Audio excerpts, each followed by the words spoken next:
யாரை நம்பி உருவாக்கி வச்சிருக்கிறோமோ அப்படின்னு சொல்ல போனா, இனிமே சொல்ல போனா நான் ஓப்பனா சொல்லுவேன், கணக்கம்பட்டியார் எனக்கு தான் குருநாதர், உங்களுக்கு எல்லாம் கிடையாது. நீங்க நினைச்சுக்கிட்டு அவரை நம்பிட்டு வந்தீங்கன்னா ஏமாந்து உயிருவீங்க. எப்படி? அவர் எனக்கு தான் குருநாதர், உங்களுக்கு குருநாதரா? உங்களுக்கு வேணா அவரை எப்படின்னா கடவுள் ஆக்கிக்கலாம் இல்லையா? அப்போ கடவுள்கிட்ட நேர போய் நீங்க பேச முடியுமா?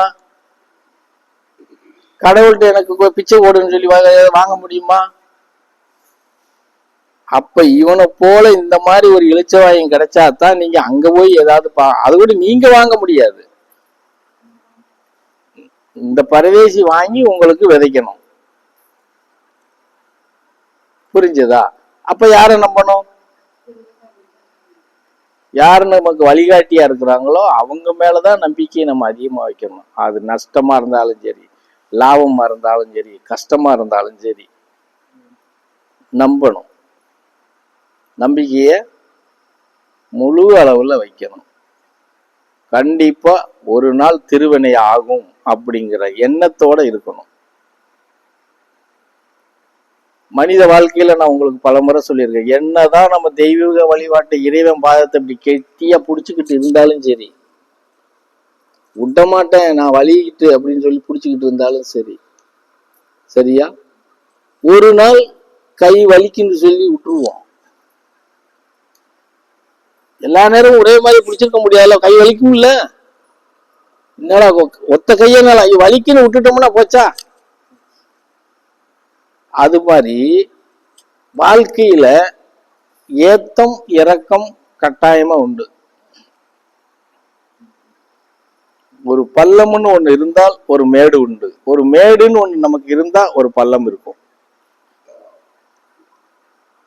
இது நம்ம மனித வாழ்க்கை தரத்துல 3 முறை அந்த மாதிரி இருக்கும்.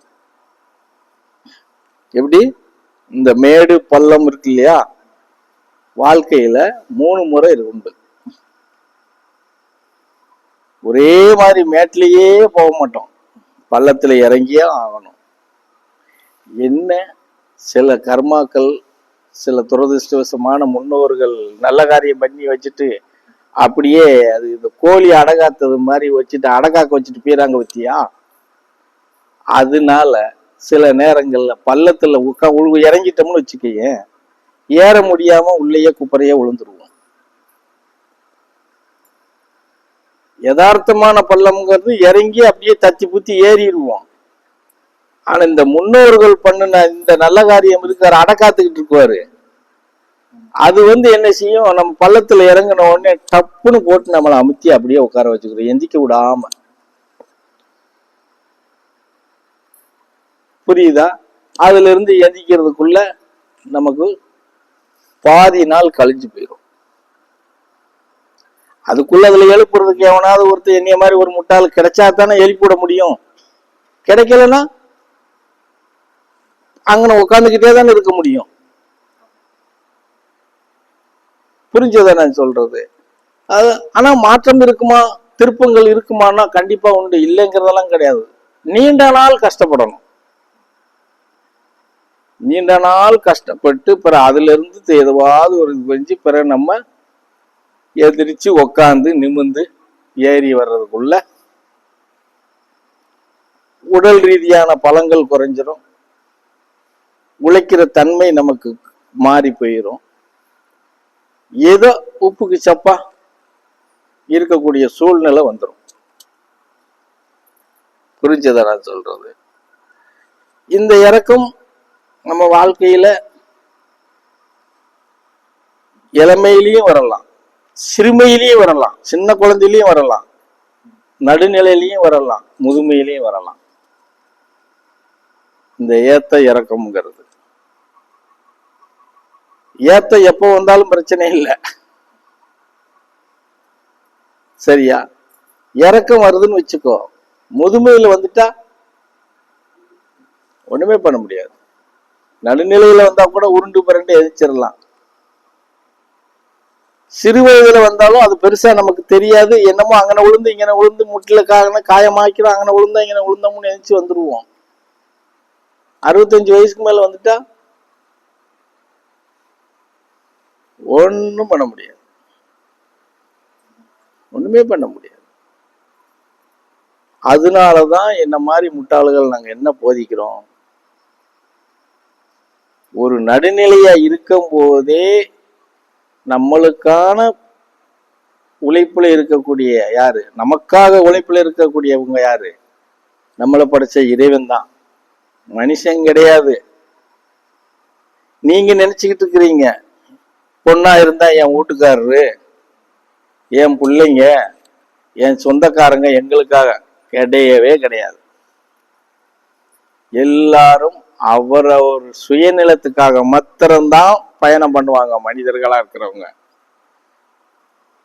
நமக்காக எல்லா நேரத்திலையும் கண்காணிச்சு நமக்காக உழைக்கக்கூடிய சீவன் யார் அப்படின்னா அது அந்த பரம்பொருள் ஒருத்தன் தான்.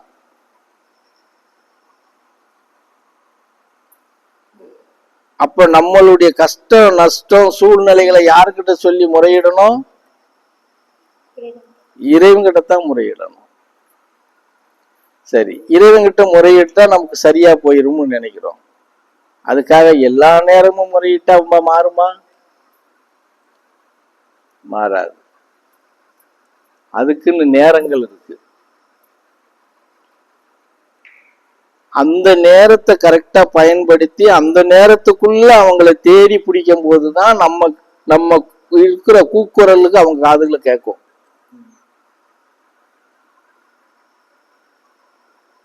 இப்ப நீ பகல் பூரா, இப்ப நிறைய பேர் காலையில 9 மணிக்கு நான் சாமி கும்பிட்டுக்கிட்டு இருக்கேன் சாமின்னு சொல்லுவாங்க.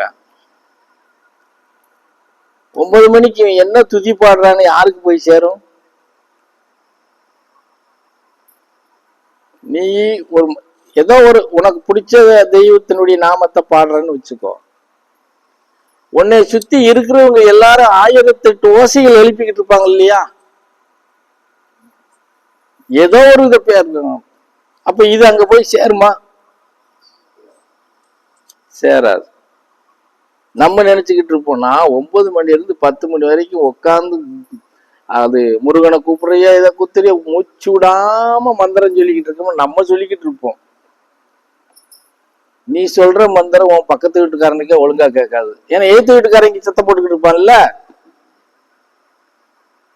புரியுதானே சொல்றது? அதுக்குத்தான் இறைவன் என்ன வச்சிருக்கிறாங்க, நேரங்களை வச்சிருக்கிறாங்க.